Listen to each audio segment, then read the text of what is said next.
Hello, everybody. I'm Adam Sandler. Welcome to the Graham Norton Show.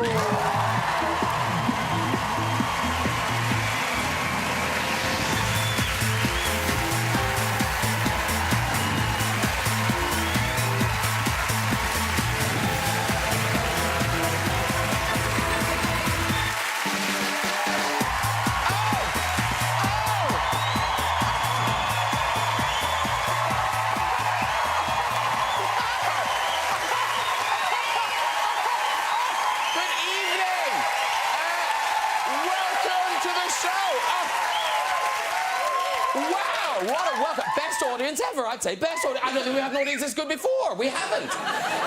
Hey, everyone excited about Halloween coming up? That frightened you, didn't it? I didn't know it was Halloween. It's Halloween. Yeah. Quick, buy a pumpkin.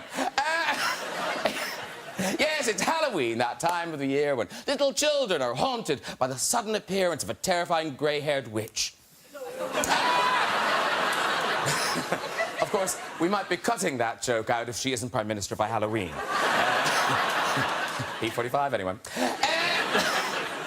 Listen, we've got a packed sofa tonight, so let's just get some guests on. Later, we'll have a performance from music icon Morrissey, ladies and gentlemen. Morrissey will be singing over there.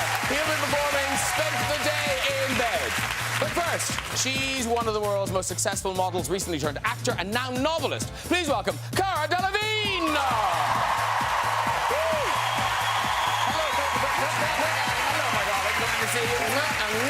She shot the famous Queen Elizabeth in The Crown. Now she hits the big screen in the true love story Breathe. It's Claire Foy, everyone. Hello.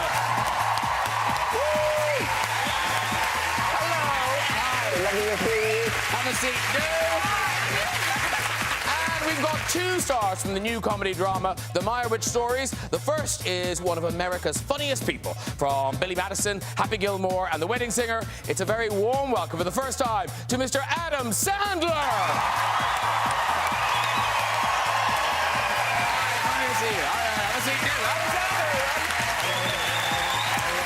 And she's the double Oscar-winning star of Sense and Sensibility, Howard's End, and Nanny McPhee. Please welcome the great Emma Thompson.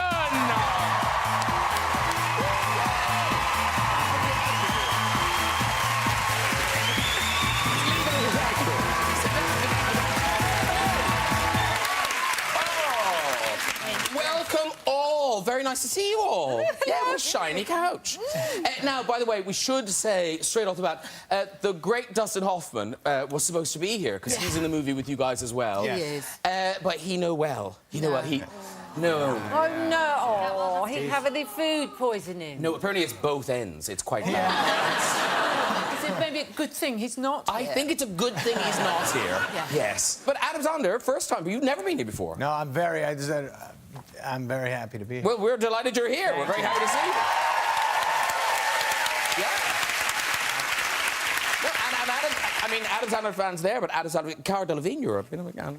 I'm a really big fan. Thank you. Yeah. I mean, I'm a very big fan of everyone on this couch. I'm a huge fan. But all of your movies, I swear, like, I know Little Nicky was probably one of my favourite movies. Really? I watched it. I've watched it so many times. Excellent. I actually dressed up as one of the guys for Halloween. You know, the one with the boobs on his head. Really?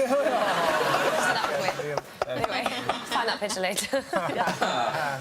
Now, the two of you have just been in Cannes. Yeah. With your new movie, which you also starred with Justin. And it went well, I think it's fair to say. Yes. What was it, a 4-minute standing ovation? Yes. Wow. That's a thing. That was good. They're not afraid to boo in Cannes, are they? If they don't like something, they tell you. Yeah, absolutely. We've got a picture of you all at Cannes. There you are, celebrating. Oh, Yes. And this is now, because I was saying to you backstage, is this your new look now, Adam Sandler? You're so scrubbed up. I hate it. I really don't. I'm not comfortable like this, but this is something that for years my mother has been yelling at me about, and for about 25 years of television shows I've looked not that great, and my wife is sick of it all, and so they got some nice lady came over to my office with a bunch of suits, and I had to buy them. I thought they were Yeah. Look, even your shirt's trying to escape. I know. It knows. Exactly. It's just, get me off this man's body. It's not like he doesn't want me to be wearing it. Can you tie a tie? I can't. I learned that when I was for my bar mitzvah when I was 13 how to do this. But I've done it the bar mitzvah a couple of. I've gone to court a few times for tickets. that was it. No, but I can. Dustin Hoffman actually put last night. I had this on. He said, "Come here. You're new to gangster. Let me give it gangster style." And I said, "No, I think it's good." He goes, "No, okay, undo your tie." And I undid my tie. And he put a gangster. I don't know, Windsor. He made it like a different. But it was so short. It really and he was so happy with how he did it. I had to leave it short the whole night.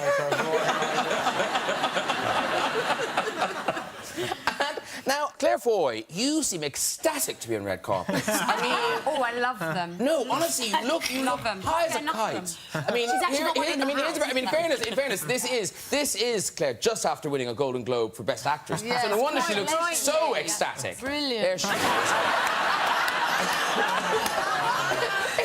You're like, what's this? I don't really know when they begin and end. Yeah. That's the point. There needs to be some sort of regulating them. Because plaster a huge, great grin on your face and keep it on the whole night. Yeah. You absolutely, otherwise, especially in award ceremonies, you know, the camera goes across everybody and people are just like thinking their teeth, looking up in the air and just bored and all. No, but that was a kind of slightly on. But imagine how happy Claire Foy will be because she's on the cover of this month's Vogue. Let's see her big smiling face here. Do they tell you on things like not to? Do they just say, "Do not, whatever you do, do not look happy"? Is that American Vogue or British Vogue?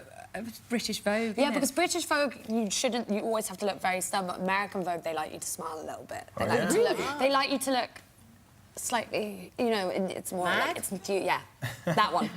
Is that what I was getting off there? It's like you have to smile, but you can't actually smile.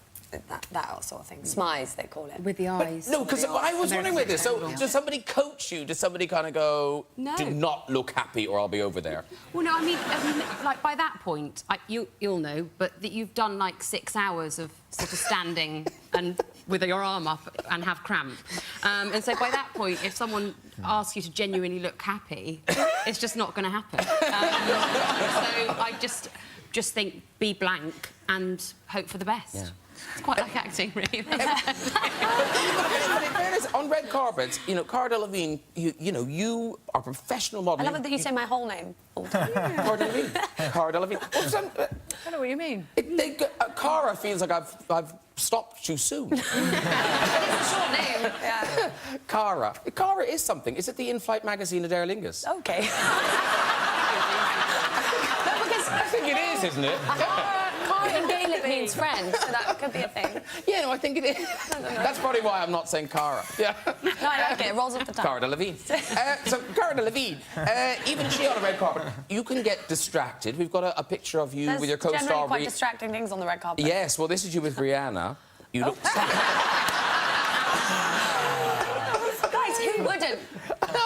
Sorry. I like that that is so not... It's not even subtle. It's just like, hello. I mean, I remember, because I've known her for a very long time, and I just remember seeing, because every time, I mean, especially in that show, she obviously has magnificent lungs. Yes. And face, obviously, no, but she, you know, I just went up to her and was like, "You look amazing." Then every time she was like, "You've got to be on boob watch." And so I just, because, you know, it's definitely something you have to be careful of.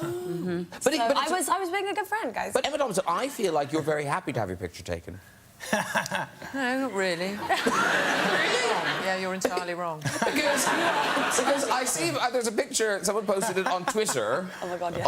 of you, and there's a fence in it, and I don't know who's being protected. Fence in it? There's a fence in it. Oh, that's cool. That's the Reading Music Festival. I saw it you is. there. No, I wish. Oh, my That would have been God. amazing. That was me and my 54-year-old best mate and 90,000 teenagers. Oh, my God. Oh, I can't tell you. And I thought, this is nice, this is nice. And then, well, two things happened. First of all, I got into the mosh pit with the Arctic Monkeys were playing, and I thought, I'm going to die. I'm going to I was like all crushed in, being moved up and down by people thinking, oh, now's when I die. I always wondered, and I thought it would probably be young, but I didn't picture this, you know? And then I thought we all walked back, you know, with the 90,000 teenagers who were all high on various, and I thought, this is really quite nice. And then someone shat on someone's tent, and then someone blew up the tent, you know, and then and then the toilets overflowed, and I had to use those little piss things, you know, because the you go into she-ra. the little She-ra. She-ra. Yeah, the little she things. And, of course, it's absolutely hilarious because you pee down it and it's supposed to go down the chute, and instead what it does is take all of the wee and push it into your body and down the leg. It's a very efficient thing if you want to cover yourself in wee for whatever medical reason. You might have psoriasis or something. Then it would work. It would be good. You should have been a doctor, Emma Thompson. You were wasted as an actress. Wasted. It's so true. Oh, it was hell. It was hell. I'm never going again. I love that what people would have thought when they're high on whatever at Reading Festival running into you being like, Natty McPhee. No way is that real. Covered in wee. Natty McPhee covered in wee. You took a she-ra. It's just tragic. Now, ladies and gentlemen, the main event tonight, the Meyerowitz Stories, new and selected. It's streaming now on Netflix, and it is, well, you know, it's so good. It's terrific. Thanks. It really is. Thank you. Proud of it, we are, aren't we? You really should. It's Noah Baumbach, and it's sort of everything you want. It's quirky, it's funny, it's serious, it's just terrific. So it's about a dysfunctional family. It's sort of children trying to cope with a father who wasn't a father, played by Dustin Hoffman. Right. So who do you play, Adam? Oh, I play his son. Dustin's character is kind of a very... He runs the family. He's a very smart, strong guy, and he's an artist. And I play his son, who's didn't become an artist. Kind of, I'm a piano player, but I just kind of... he doesn't love being in the limelight. He's very nervous around that stuff, and I feel like a failure. And I think in the what it is Dustin's my dad and Ben Stiller's dad and Elizabeth Marvel's dad, but he divorced my mom in the movie and married another woman, and Ben grew up with Dustin and I didn't, so we have a different relationship. And then this young lady, you become, I think, Dustin's fourth wife, right? Yeah. Yes. And it's fair to say the fourth wife, she quite likes a glass of wine with dinner. Yeah, she's not really functioning at all alcoholic. I mean, there's a passing resemblance to, as I noticed now, Professor Trelawney. I didn't mean that to happen. No, honestly not. It is like you just came from one set to the other.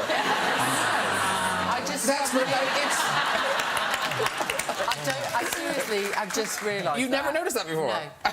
No, isn't that extraordinary? Anyway, Professor Trelawney obviously is now married to Dustin Hoffman. Not well. Yeah, fifth one. But my character is, she's somebody who wanted to marry someone who would be something, you know, and she thought this ageing sculptor would somehow be... She would be his muse, you know, and that hasn't happened, and she doesn't have a relationship with the kids, and she's a bit messed up. I mean, she is an alcoholic, so we did enjoy that, didn't we? You were great. We had a laugh. I had a laugh playing an alcoholic. I mean, not much acting required, obviously.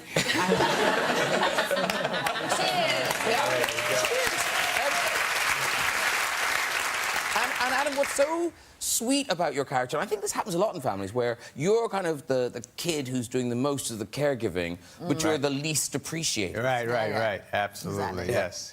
But I was going to say, it reminds you of your own father, but not like that. But your father, he gave you quite a hard time. Well, my father was... The difference in the family... my father in real life wasn't selfish. He was all about his family. But he was a strong guy, and he was... We definitely... we were a little scared of him. We didn't want to make him upset, but we loved him more than anything on the planet. But yeah, there was terror. There was terror. But I think the weirdest thing he did was the dog. Oh yeah, he named the dog Adam. You don't always say Adam. Adam, come in here, and I'd come in, he'd go, not you, the dog.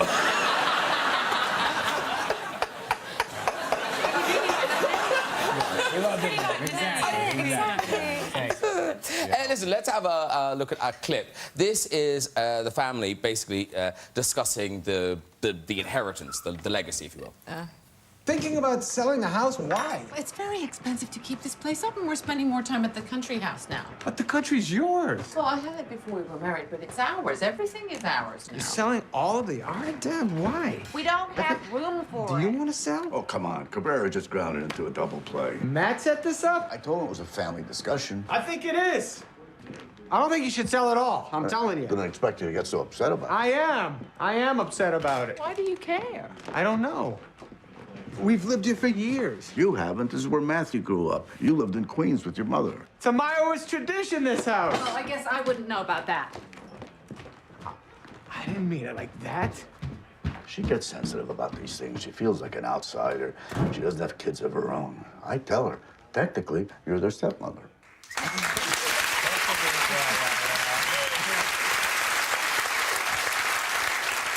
Presumably one of the joys for you guys, I mean, it's weird because he's not here, but working with Dustin Hoffman, again, was that the reason you said yes, or was it written for you, Adam?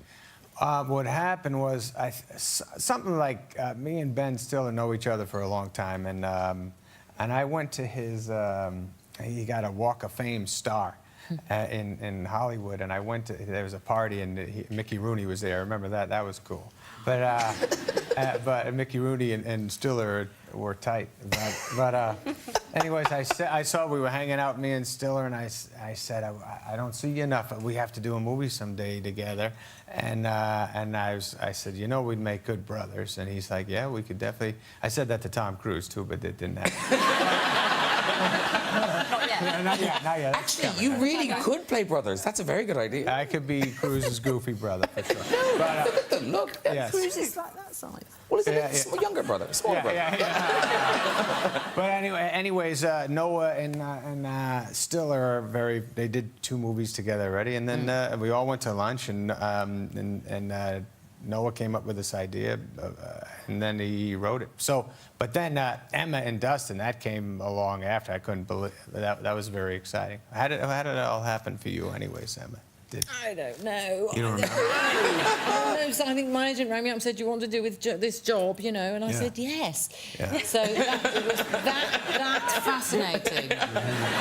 Great story. Yeah, I worked on that one for a while. But I read in an interview you said the first time you worked with Dustin that when you met him, it was kind of a thing. Oh yeah. Because he's one of my great idols, and I met him. We did something called Stranger Than Fiction with Will Ferrell and that's a great one. Yeah, I really like that one. Nice piece of writing, and we had lunch. There was a lunch, and I mean it's like 15 years ago, I think, and I was sitting at the back. I know what it was. It was my birthday, actually. It was my birthday lunch, and he came down this sort of aisle of this restaurant. You know that walk. You know the sort of. Oh yeah. And obviously, you know, without the fringes. And, these trousers are too tight. They're actually parting my vagina. I borrowed them. I don't think anyone will want them back. Now I know. Oh, you'd be surprised. Anyway, I don't know how guys do it. Ow. Anyway. And I just had this kind of this incredible reaction to him because it was a sort of éblouissement, as the French would say. It was just like being overwhelmed with this sense of all of those things that he'd played that had really touched me and moved me, you know, from Midnight Cowboy on, just especially that one, actually, that heartbreaking, broken man. Yeah, he's a great man. But Emma, do you get that where people have the same reaction to you because you've really moved them in things, or no? I get, you know, various things. I mean, the Love Actually thing, people do sometimes do that kind of. They just do that. How many people I must imagine go up to you and go, that scene? Yes. Because Claire Foy, you get quite an emotional reaction from fans, don't you? Not so much fans, but one lady I met in a chip shop. Well, let's go with that story then. Just that one lady, the poor... I really enjoyed meeting you, can I just say to her, wherever... She's not in the audience. She's in the audience. Yeah, if this makes it onto the show. If you smell vinegar, she's nearly here. But no, I was at the chip shop, and a woman came in and we started chatting because we were waiting. They were, you know, battering our cod. And we started having a chat, and she'd been on a Tinder date, and she was a bit drunk, and she was talking about how it hadn't gone very well, but hopefully they were going to be friends. And it was great. And then my mum FaceTimed me, and for some reason, me picking up my iPhone and talking to my mother reminded her of the Queen, and she went, "Oh my God!" And I went, "Oh, this is." I ended the call with my mum, and she went, "I love you so much. I love you so much." And I think it was a combination between the chat we'd had previously, the Tinder date, the alcohol, the chip shop element that made the tears come. But it was quite. We cuddled. And that was it was a special moment for me as well. I mean, it was a depressing moment for her, but I loved it. Tinder date's so much better, basically. Yeah, you cheered up a Tinder date, didn't you? Yes. I hope so. Yeah, people tell us where it ends with, and then... I really hope she watches this. But it's also fantastically cheering to find a member of the royal family in a chip shop. Under any circumstances, that is a cheering thing.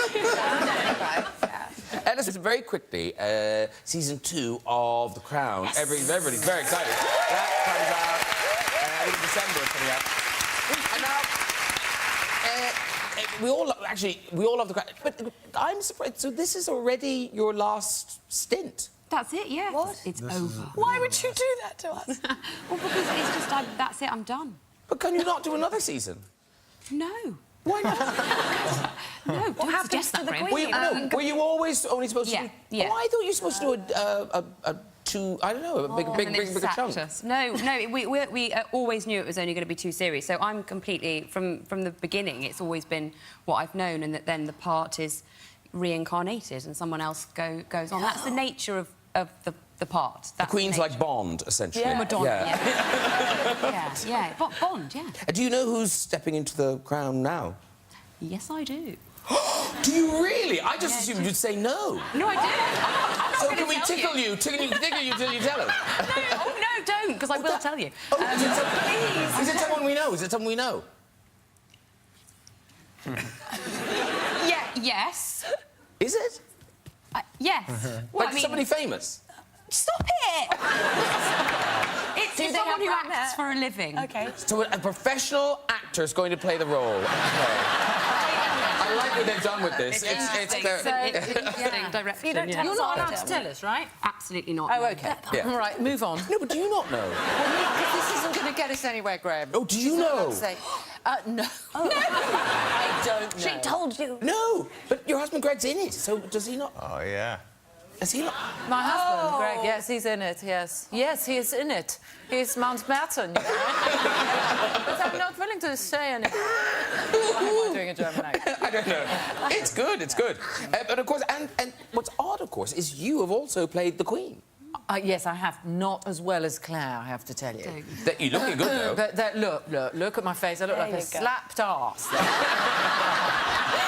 Yeah, a very good one, my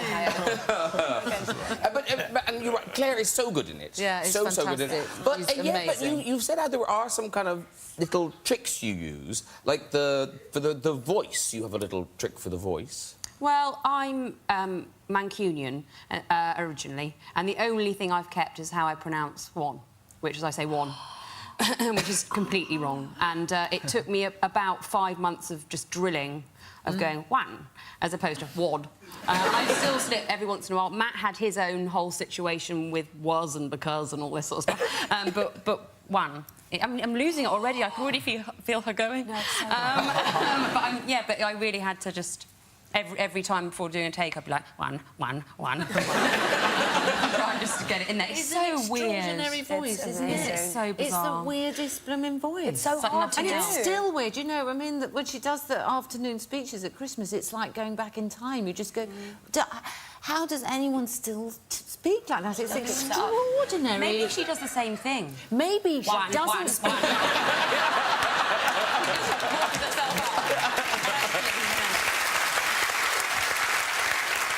listen, Claire, you're actually here tonight to tell us about your new film. It's called Breathe. It opens tonight. And it's a mind-boggling story, and it's sort of extraordinary that I certainly did not know this story. Robert Cavendish and his wife. And he was well, both of them were proper sort of pioneers. Yeah, they were sort of forced into that position. Robin contracted polio in Africa, and their life was seemingly going incredibly well. They were young, they were in love, the going was good. And then suddenly he was told he had 3 months to live. She was pregnant, 8 months pregnant at the time, and during that time gave birth to the producer of the film, Jonathan Cavendish. He's the producer of the film. Oh, it makes me feel a bit emotional talking about it. Yeah.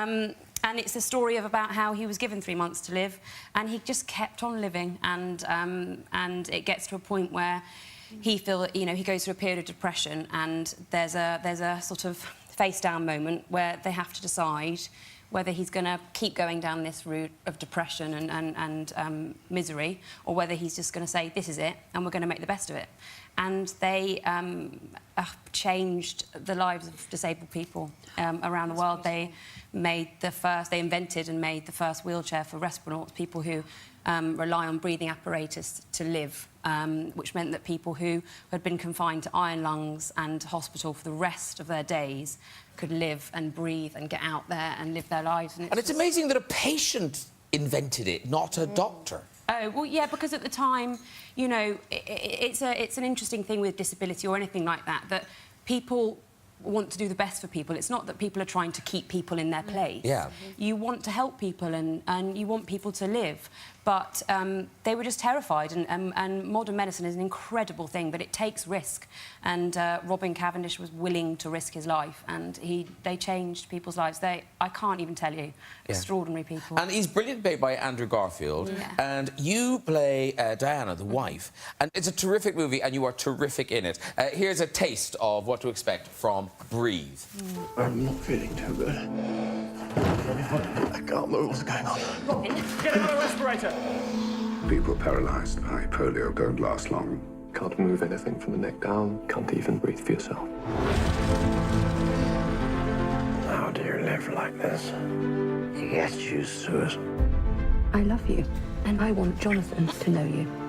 You can't love this. Yes, I can. There must be something I can do. Get me out of here. Robin's going to leave the hospital. No one with your husband's disability exists outside a hospital. Has anyone ever tried? Robin! Robin! You're right, darling. Much better.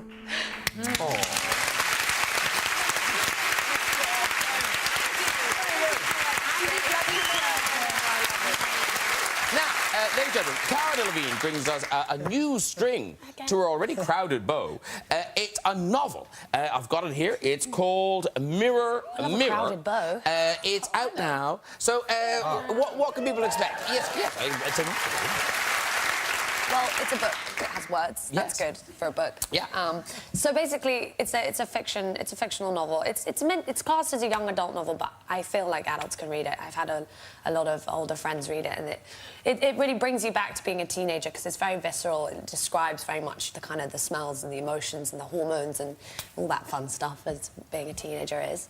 But it's about 4 friends growing up in London, and yeah, it's again for everybody, you know, we've all been there. It can be a turbulent roller coaster at times, you know, there's lots of ups and downs. It's also got a few twists in there which are really, really good, and it's got a kind of crime mystery solving element to it as well. And I've heard you talk about it. I mean, you have a real sense of, you know, ownership of this book and this story and these characters, but at the same time you're very open to the fact that you wrote it with Rowan Coleman. So how did that work technically? How does that work? So that process, I mean, growing up, you know, at school, I had no confidence in myself at writing, you know, because of my grades weren't always good in English and stuff like that.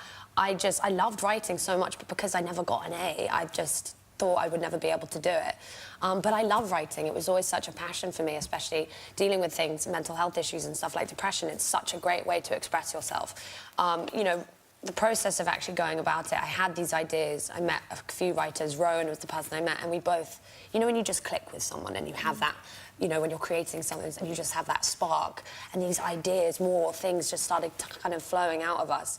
And it was. And would you sit in a room? Would you sit in a room together? Yeah. Well, because I met a few different writers.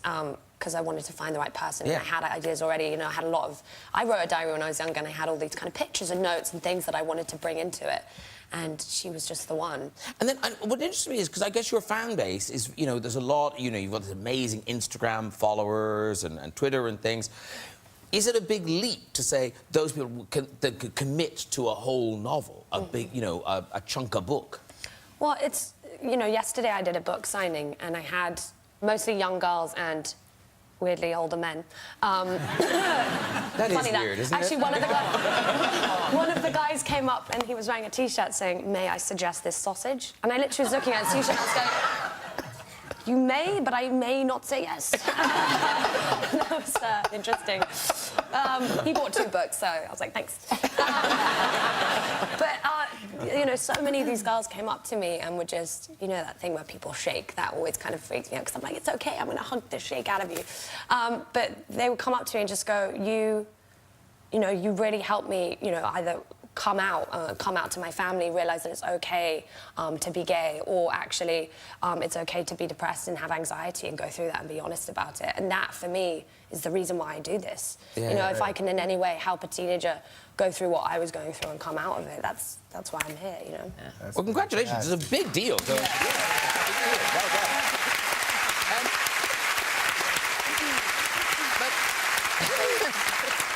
We were talking about, you know, dealing with parents and having to take care of parents and everything. But even at your age, Cara Delevingne, your mother, has your mother been banned from fashion shows now? She should be. She sounds like a liability. Yeah, I would... No, Mum, you're not, don't worry.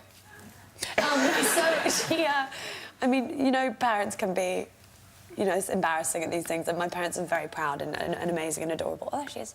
And I think she came to a show, and she was backstage with me, and they were, like, ushering her to her seat, and she walked down outside backstage, the middle of the catwalk, just before it was about to start, and people were trying to get her to go. She walks down the front row, and I see her on the camera from backstage, spotting people in the audience in the front row, and walking up to them, going, say, I think she tried to walk up to Anna Wintour and go, kiss her, say hello, and kind of, and wouldn't sit down. People were trying to start the show, and they had to, like, literally physically grab her in some chair somewhere.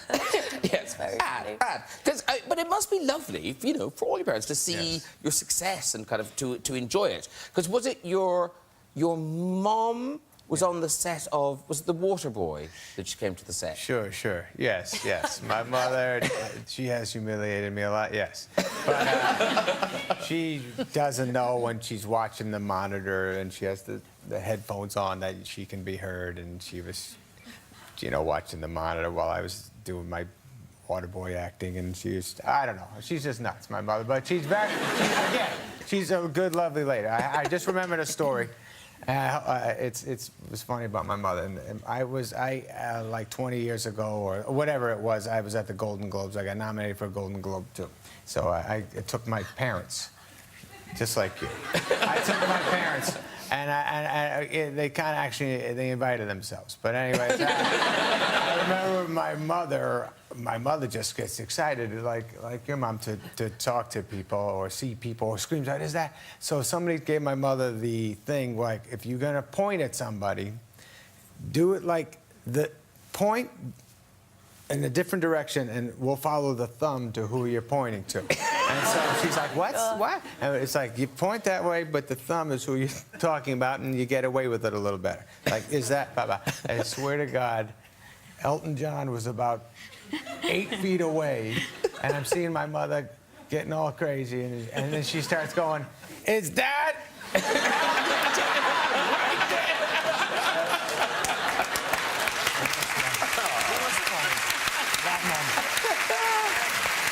Thank you. Talking of famous faces and meeting famous faces, there's a weird thing going on at the moment. Well, so many weird things because of Donald Trump. But we're suddenly hearing about all these famous people that he asked out, and you are one of them. Yes. I know. You could be the first lady. I could have changed the course of history.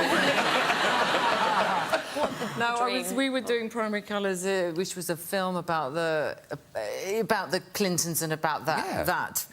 It was at Universal. It was '97, so it was a long time ago. So actually, one only associated Senior Trump with tasteless architecture at that point.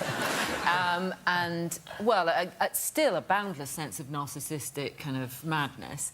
But I was in my little trailer, which was a normal trailer, and it had a phone, like a proper phone with a, you know, landline. Yeah. Sort of trailer, though, so it's kind of... Yeah. And no one had ever rung me on it, nor had I ever used it. In fact, I assumed it was not a working machine. And it rang one day, and I picked it up, and it was Donald Trump. Donald Trump. What? Donald Trump was on the other end of the phone going, "Hi, it's Donald Trump here." And I thought someone was having a laugh. So I said, "Oh, fuck off." And he said, "No, I'm ringing to ask you if you would like to, you know, come and stay in one of my lovely apartments, and maybe we could have dinner." And I just didn't know what to say. I was just absolutely astounded, because how did he get my number? I mean, a number that I didn't have in the trailer. Yeah. And so I just said I'd get back to him. And in so many ways, I wish I had, because if I had gone out with him for dinner, I could have done that. And then we would all have known. And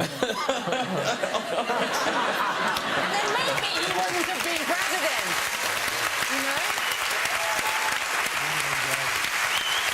Well, it's time to meet our musical guest tonight. This music legend shot to fame as the enigmatic frontman of The Smiths, and since then he's found huge success as a solo artist, performing his new single, Spent the Day in Bed. Please welcome for the first time, Morrissey!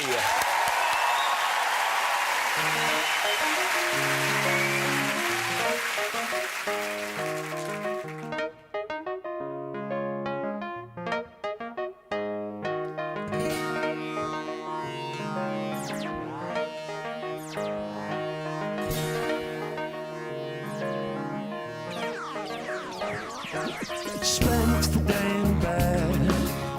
I'm very happy I did. Yes, I spent the day in bed. As the workers stay enslaved, I spent the day in bed. I'm not my type, but I love my bed.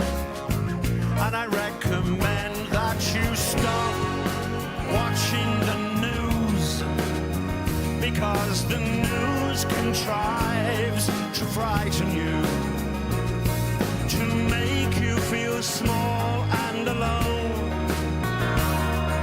to make you feel that your mind isn't your own. So I spent the day in bed. It's a consolation when all my dreams are perfectly legal in sheets for which I paid.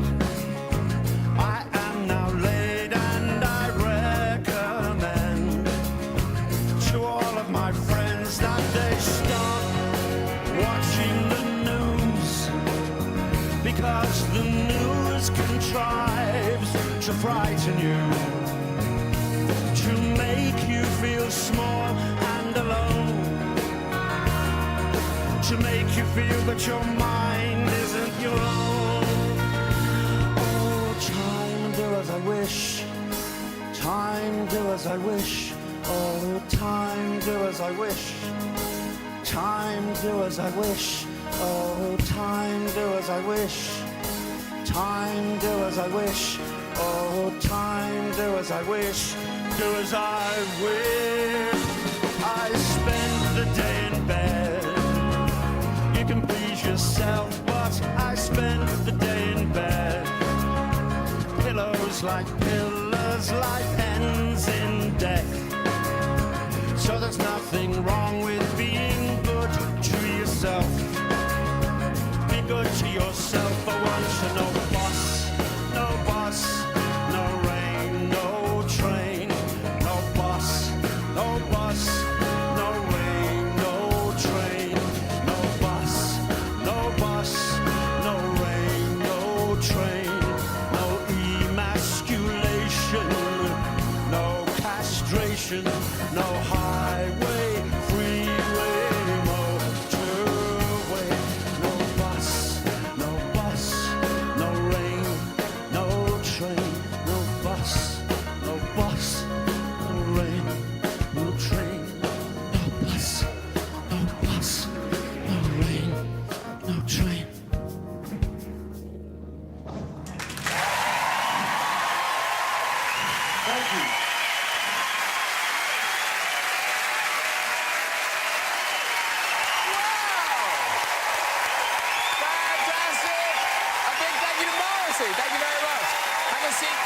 a seat.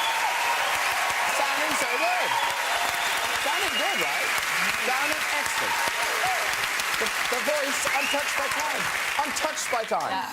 Right, that's nearly it. Before we go, just time for a visit to the big red chair. Who's there? Hello. Hello. Hello, what's your name? I'm Simone. Simone, lovely. And where are you from, Simone? I'm from Brazil. Are you? Brazil? No, not born and bred in Brazil? Yes. Oh, okay. I've been here for 11 years, but yes. Okay, so Simone from Brazil, living here for 11 years. And what do you do here? I'm a lawyer. A lawyer? Are you a particular type of lawyer? Yes, I'm a particular type of lawyer. Is it ruthless? No, I wish. No. I do financial services. Financial services. Always a conversation starter. Yes, it really is. Simone. Okay, Simone, off you go with the story. So I moved here about 11 years ago. But you learn, as a foreigner, you learn English as a second language, and you only learn, you know, the right way to say things. You don't learn swear words or anything like that. So when I moved over, whenever I would hear a word I didn't know, I would try and pick up from the conversation what the meaning was. And I used to work on my first job here. I used to work amongst a number of other blokes, and our manager sat next to us, and I would always assume that when you're at work, you don't swear. So they would always be saying to each other, oh, I can't be asked, I can't be asked, I can't be asked. And I took that was, I can't be asked, because you're asking me to do something, and I can't be asked. So you go to meet the in-laws, or at the time the prospective in-laws, as you do, and you're trying to impress, as you do, and then the mother, who's, you know, perfect British lady, very respectful, very elegant, and she comes and asks me if I wanted to do something in particular. I say, oh, no, thank you, I can't be asked. She went,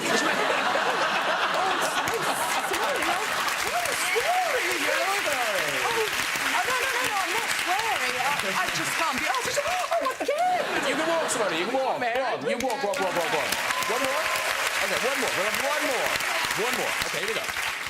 Okay. Oh, hello. Hello. Hi, you're really tall. Thank you. No, the chair's just small. I don't think it is. How tall are you? 6'2". Oh, not that tall. Pretty average. Okay. What's your name? Albert. Albert, lovely. Yes. And where are you from, Albert? I'm from Hollywood in Northern Ireland. Oh, lovely. Oh, it's a nice place. Oh, and now what is in Hollywood? Is there a folk village or something there, a folk park? I think it was voted 2002 best town in Northern Ireland or something like that. So. Oh, very good. Shout out, See, yeah. there's more than one Hollywood, Adam. More than one Hollywood.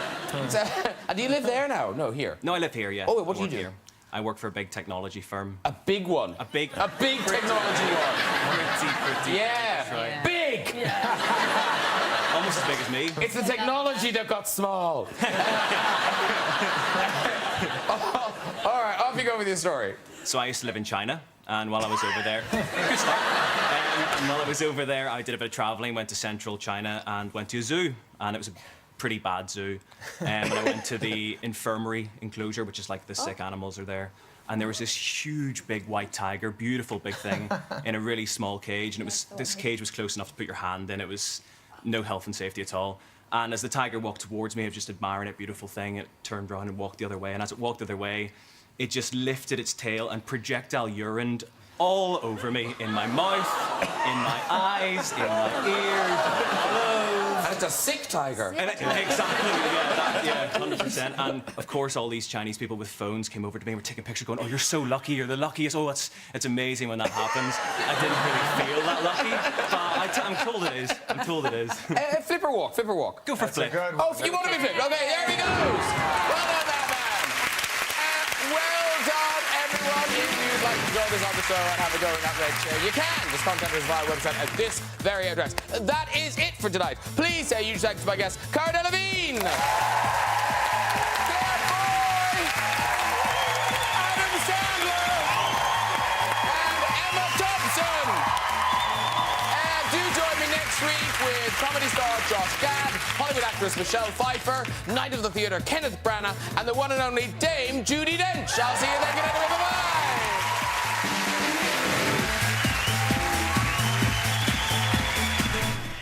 And Graham's back tomorrow morning on BBC Radio 2 with guests Ed Sheeran, Mark Owen and Howard Donald from 10 o'clock.